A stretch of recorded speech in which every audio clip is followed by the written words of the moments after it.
Masayang araw po, mga ka-PL. Maya-mayang kaunti, magsisimula na naman po ang impeachment trial kay BP Inday Sara, mga kababayan. Isa sa mga ikinakasuho sa kanya ay ang grave threat, mga kababayan. Speaking of grave threat, pag-usapan lang po natin, mga kababayan, etong kumakalat po sa social media. Pinagkaguluhan na po ito ng ating mga kababayan. Pero maaaring kayo na nakasubaybay dito sa munti nating channel, baka hindi nyo pa po ito nakita, itong video na ito, mga kababayan. Na ito di umanong si NBI Director Melvin Matibag, mga kababayan, merong kausap sa telepono. Yung kausap po ni NBI Director Melvin Matibag, kumbaga halimbawa, ito yung hawak niyang telepono habang kausap niya si Matibag. Meron pa siyang isang telepono na kinukuhanan po yung kanyang sariling telepono. At nariyan po nagsasalita diyan si NBI Director Melvin Matibag. Na galit na galit, mga kababayan. Pinagmumura etong kausap ni NBI Director Melvin Matibag. Yun nga, nakuha na ng video yung telepono. Siyempre, dinig din po yung boses kasi naka-loudspeaker. At tila, meron di umanong mga pagbabantang nasabi etong si Matibag dito sa kanyang kausap. Ngayon, kung ano man ang pinagtatalunan nitong dalawang ito, labas na ho tayo dyan.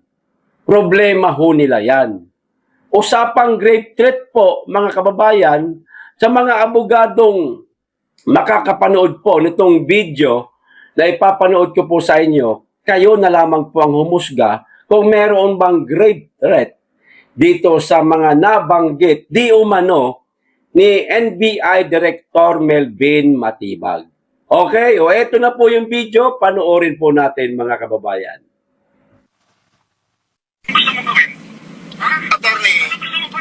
Asawa ko ngayon ang buntis sumasakit yan ka, no? Attorney, wala akong sinabing masama doon sa'yo. Bakit mo binubos? Ano mo lumang balita yun? Bakit anong meeting natin gusto mo gawin? Ha? Attorney. Ano gusto mo pala bakit? Napapasikap ka? Hindi, attorney. Bakit mo binos? Attorney, si Jason no nagpo-post tungkol kay Yusek Dave. Wala akong maselo kay Jason. Putang ina mo, ikaw kinakausap ko. Kaya nga, bakit mo kumumurahin? Putang ina ka, gago eh. May sinabi ba ako masama doon? Kayo ang nagbibigay ng mali siya. Kayo ang nagbibigay ng mali siya. Hindi nga sa taga ngayon. Bakit mo ko kailangan anong mo sa akin? Masalaki ka. Babae yung asawa ko eh. Buntis yung asawa ko. Kaya nga, attorney, dapat kinakausap mo ko na, wala akong sinabi sa iyong masama. Wala akong sinabing masama. Babae yung asawa ko buntis. Kaya nga, ano po ba ang kasalanan ko? Sige, anong kasalanan? Ano po yung lumang balita? Anong gusto mo pala kasi?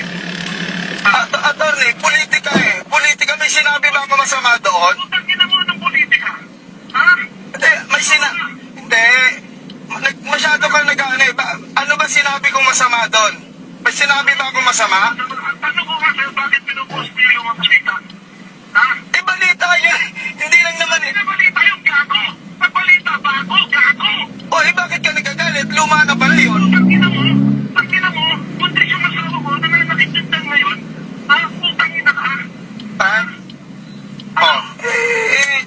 Sige. Yan. Isang oras. Ano isang oras, attorney? Putang ina mo. Isang oras bigay ko sa'yo. Huwag mo akong pagmumurahin. Sige. Sige, okay. Ako, bababa ako ng police station para i-report yung pag-ano mo. I-report mo? Opo. Dahil pag pinatay kita, walang ebidensya. Ayan.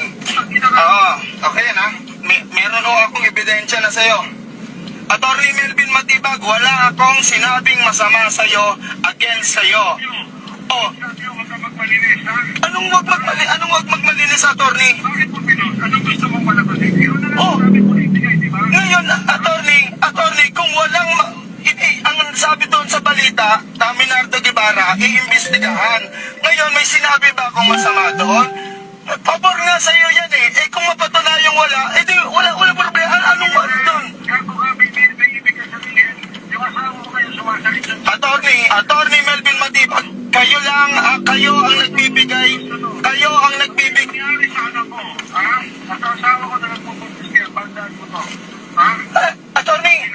Attorney, balita sa TV yan, bakit mo sa akin isisisi?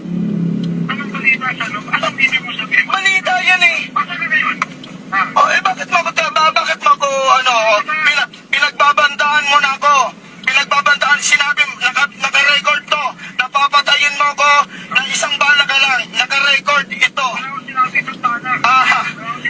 Hindi. Naka-record ito. Papunta na ako police station ngayon. Wala akong ginagawa sa'yo. Kayo ang napakayabang. Ngayon ang tanong ko, mga kababayan, lalong-lalo na po sa mga kaibigan natin, mga abogado, mga nakakaalam sa batas. Kasi hindi naman po tayo maalam sa batas, mga kababayan Maituturing po ba na grave threat itong mga sinabi di umano ni NBI Director Melvin Matibag, mga kababayan, na sinabi niyang kahit bumaba ka ba sa police station, ayan, para pag pinatay kita, ganon, walang ebidensya. Ang daming sinabi, di ba, narinig niyo naman po, mga kababayan, hindi ko na lang uulitin, baka mamaya magkamali pa ako. At maparatangan pa tayo na gumagawa-gawa ng istorya. Bumabatay lang po tayo dito sa video na pinanood ko po sa inyo, mga kababayan. Kayo na lamang po ang humusga. Versus doon po sa sinabi ni BP Inday Sara na ipinagpipilitan po ng iilan na grave threat di umano. Yung mga sinabi ni Inday Sara na kapag ka ako ginurgor, may kinausap na ako. Nagurgurin din si Bangag, gurgurin si Kokak, gurgurin din si Tambaloslos. Malay ba ninyo kung ang kinausap pala ni BP Inday Sara si Allah subhanahu wa ta'ala. Di ba? Pwede naman, di ba? Yan ang maaaring gawing depensa ng ating BP Inday Sara. Hindi naman assassin yung kinausap ko Ang ibig sabihin ko doon, kinausap ko na si Lord, na Lord, pag ako namatay, pwede nyo bang patayin si Bangag? Pwede nyo bang isunod si Kokak? Pwede nyo bang isunod si Tambaloslos? Pwede naman ganun. Doon sila matatalo, mga kababayan. Kasi wala silang mapapatunayan na meron ngang kinausap si BP Inday Sara na isang manggugurgor ng tao. Kasi nabila ni Inday, may kinausap ako. Pwede naman si Allah, mga kababayan, di po ba? Kesa naman dito sa di umano'y mga sinabi nitong si NBI Director Matibag na talaga kita nyo naman po, mga kababayan. Ngayon, kung AI lang itong video ito, ay pasensya na po, sir. Pero kumakalat na kasi ito ngayon sa social media, mga kababayan. Kaya ako po ito kinuha at ipinakita po sa inyo, mga kababayan, para kayo na po ang humusga. Kung meron bang grave threat dito sa mga sinabi ni NBI Director Melvin Matibag. Okay, ito pa isang balita, mga kababayan. Itong tungkol naman po dito sa trust ratings na naman. Diyos ko po, patawarin. Trust ratings na naman po, mga kababayan, ni Junior. Bago mag-SONA. Naku, malapit na po ang SONA.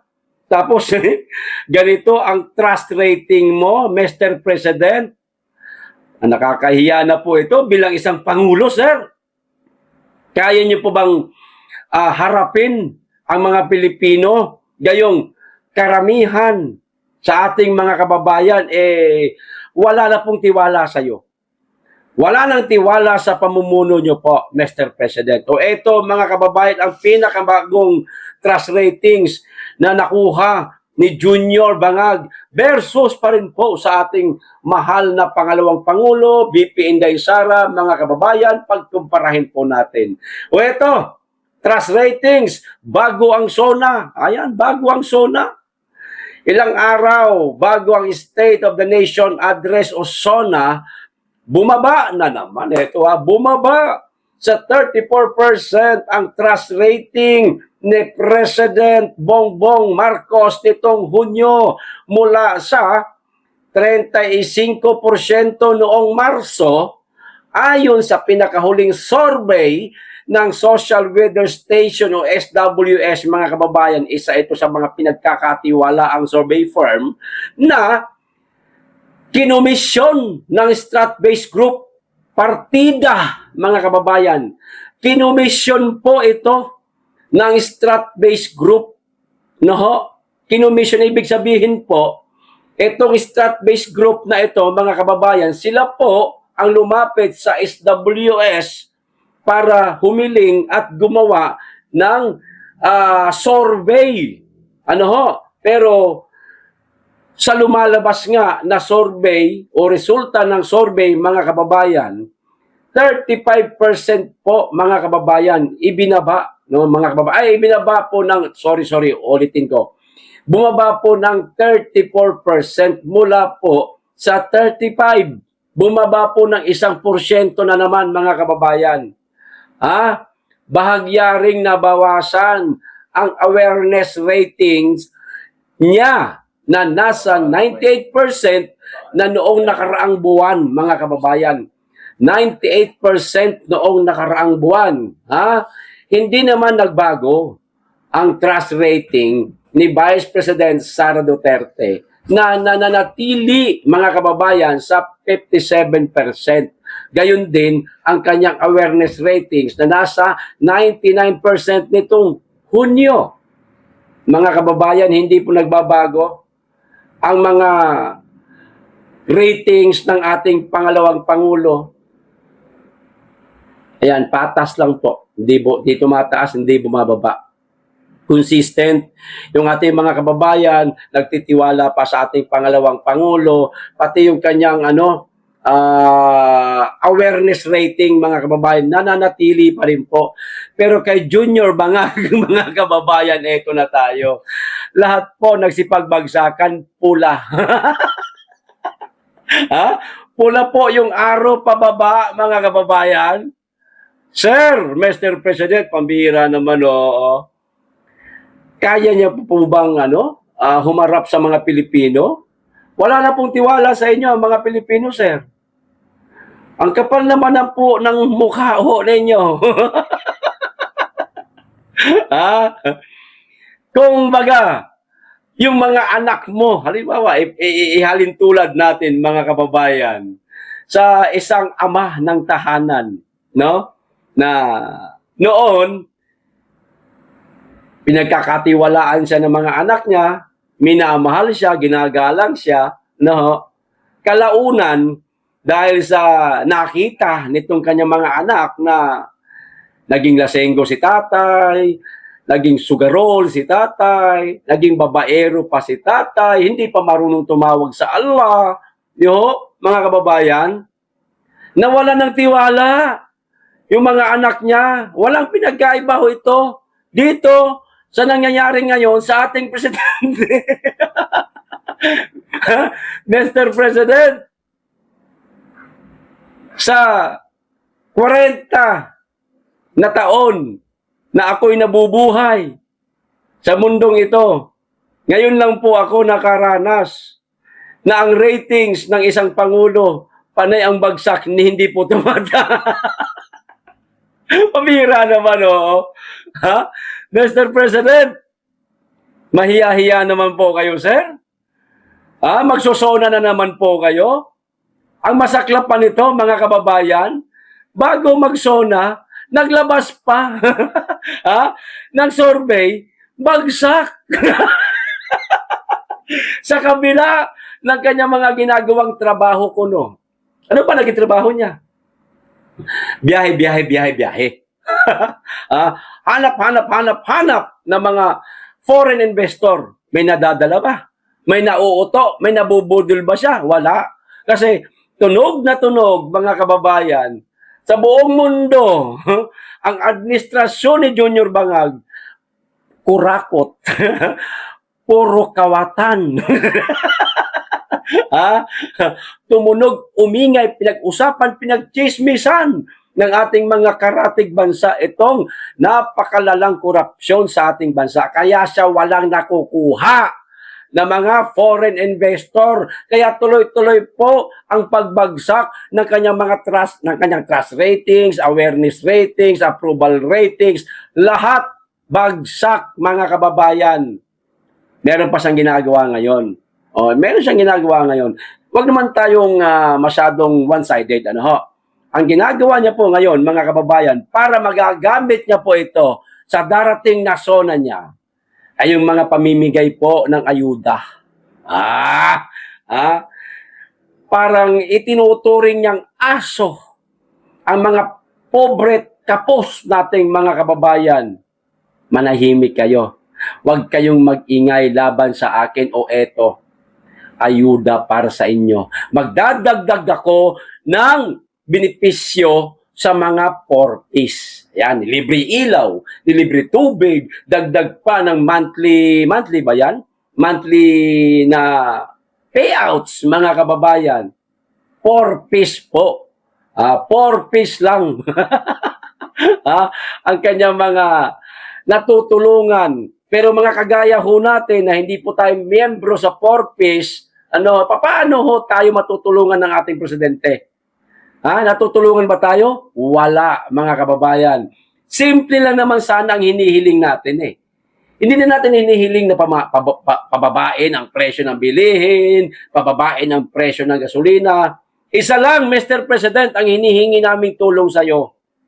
Tulungan nyo lang lahat ng mga kababayan natin, lalong-lalo na itong mga nangungulit sa inyo na sana'y maresolba na ang korupsyon sa ating bansa pero hindi mo pa kayang gawin.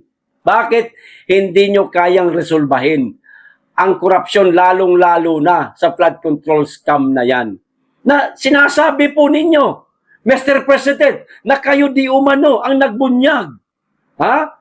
Kayo mismo di umano ang nagbunyag sa flood control scam na yan. Bakit hindi nyo po tinatapos? May napakulong ba kayo na totoong nagnakaw? Totoong nakatanggap ng maleta? Wala. Ang ipinakulong ho ninyo, mga Duterte alay ho yung mga lumalaban po sa flood control scam na yan Si Marcoleta, si Jinggoy, si Defensor. Yan po ipinakukulong ninyo Yung mga lumalaban po sa korupsyon, sa flood control scam. Hindi po yung mga pinangalanan. May nagawa ba kayo sa corruption, Mr. President? Wala. Mga kababayan, tuloy-tuloy lang po tayo sa pagsuporta kanino? Unang-una sa ating pangalawang Pangulo. Pangalawa, suportahan din po natin si Mr. President. Mga kababayan, na ituloy-tuloy din po natin. Ituloy-tuloy po natin ang pagka walang tiwala sa kanya. Tuloy-tuloy lang para kahit pa paano mapukpok ang ulo niyang punong-puno po ng pulboron na maisip-isip niya one day, wala na palang nagtitiwala sa akin ng mga Pilipino. Kailangan ko na sigurong tapusin itong problema sa flood control scam. Ilaglag ko na yung pinsan ko.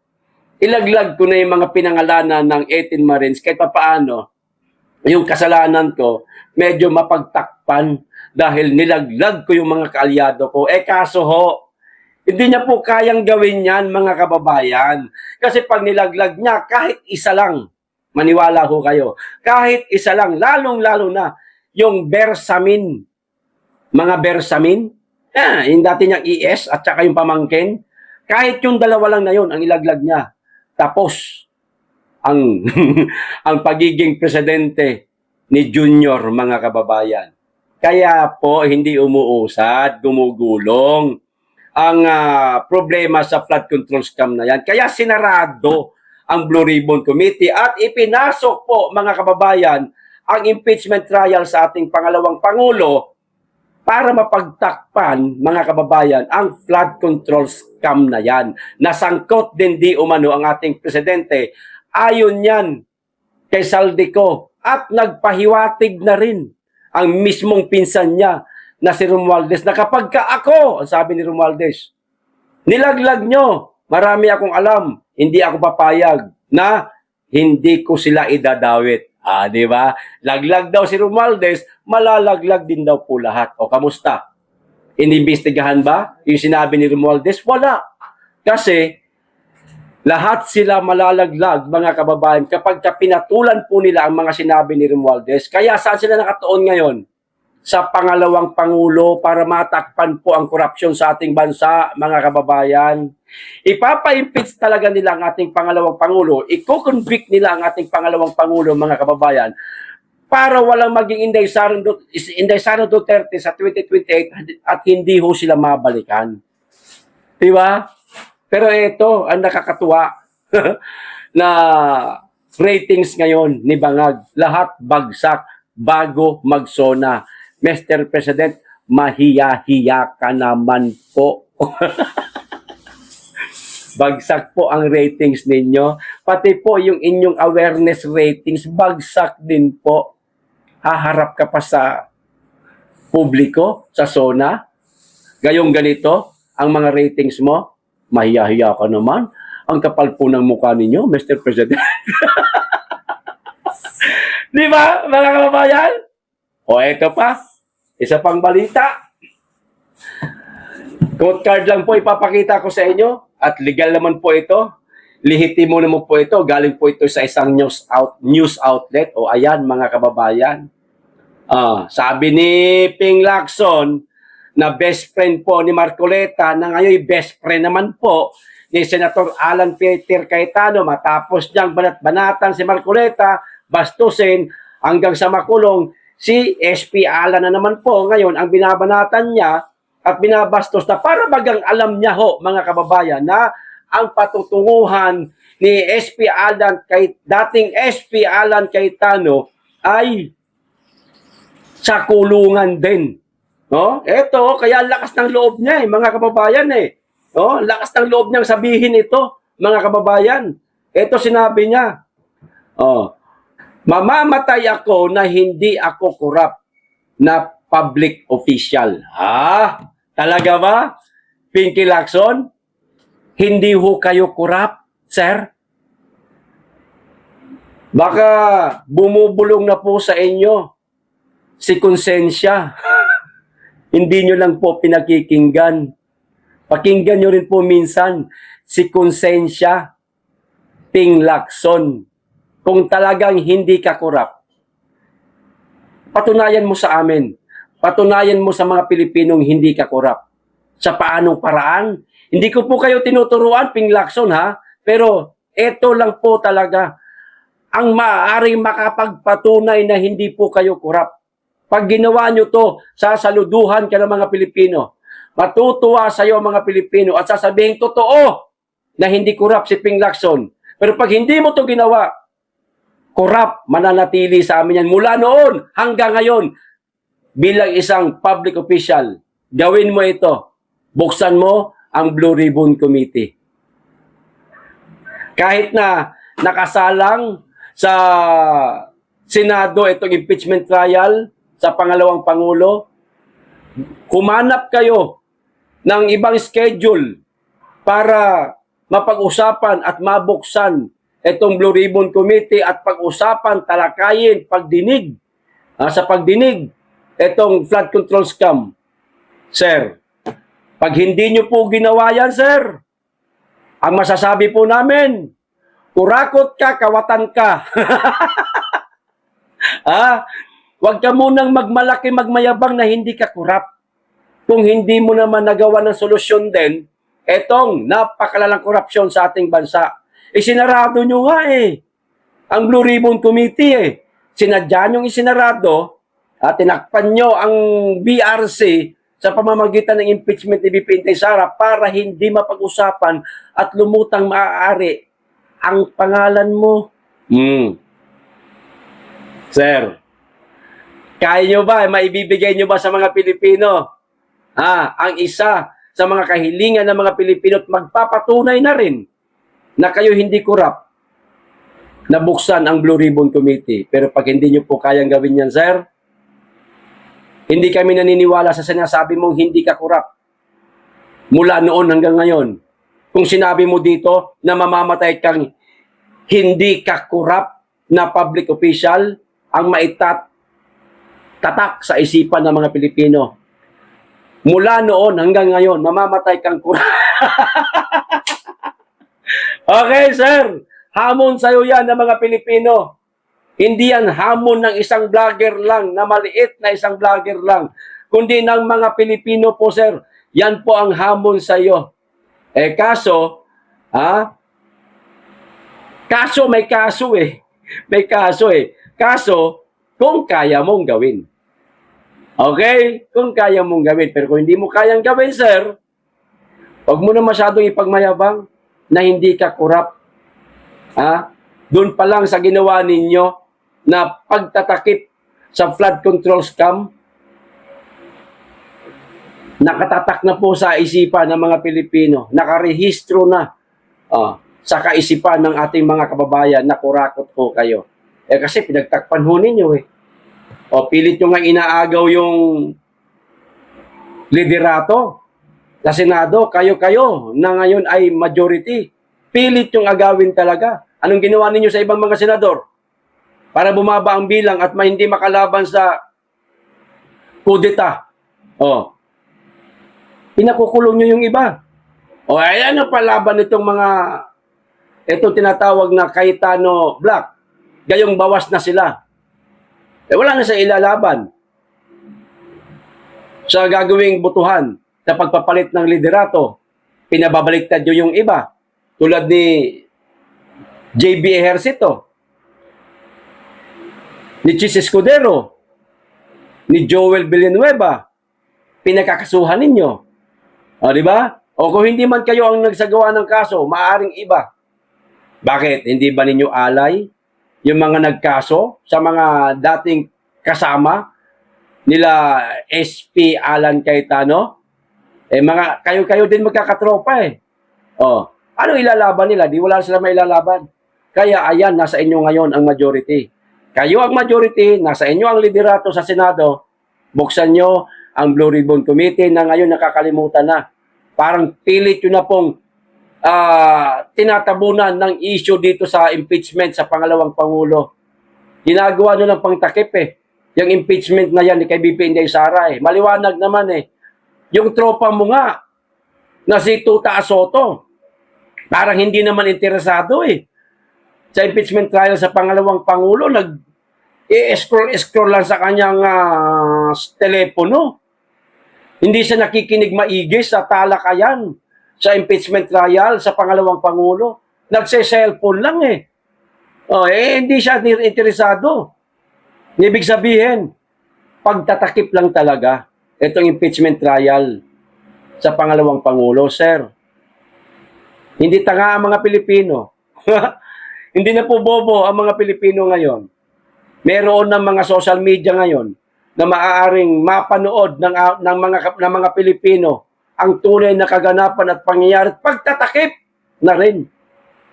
Pagtatakip ninyo sa flood control scam na yan. Bakit ayaw niyong buksan nga kasi? Buksan nyo kasi yung BRC para hindi kayo mapagsabihan na kurakot kayo. Simple lang naman eh. Ibalik nyo ang investigasyon sa Blue Ribbon. Natatabunan na eh. Buksan nyo ulit ang flood control scam. Mag-imbestiga kayo. Sinasabi pa ng tarantadong Erwin Tulfo na yan na mag-move on na. Kalimutan na ang flood control scam. Tarantado ba kayo? Putangin na pagkatapos nyo nakawan ng mga Pilipino, mag-move on na lang kami? Gago ba kayo? Sa palagay ninyo, ganun-ganun lang namin makakalimutan ang korupsyon? Putang ina eh. Mahirap kasi sa inyo, kayo ang tumiba-tiba sa putang inang korupsyon na yan. Baka lang naman, sir. Baka pati ikaw na ambunan. Baka lang naman. Kami mga Pilipino ninanakawan. Tapos kayo magsasabi na, move on na tayo. Move on na lang. Tarantado ba kayo? Ganun-ganun lang kadali yun? Pagkatapos kami pag nakawan, move on. Kayo hayahay. Anak ng puta naman pala. Di ba, mga kababayan? Kung talaga hindi kayo kurakot, sir. Ping Lacson, kung talaga hindi ka kurakot, manguna ka. Pabuksan mo ulit ang Blue Ribbon Committee. Yan lang simple. Para mapatunayan mong hindi ka kurakot. Pero pag hanggat hindi mo pinabubuksan ang Blue Ribbon, tatatak sa kaisipan ng mga Pilipino, isa ka sa mga kawatan sa kabanang bayan. Okay? Hanggang dito lang. Maraming salamat. Mag-iingat kayo lagi at higit sa lahat. Mahalin po natin ang Pilipinas at wag ang mga kawatan.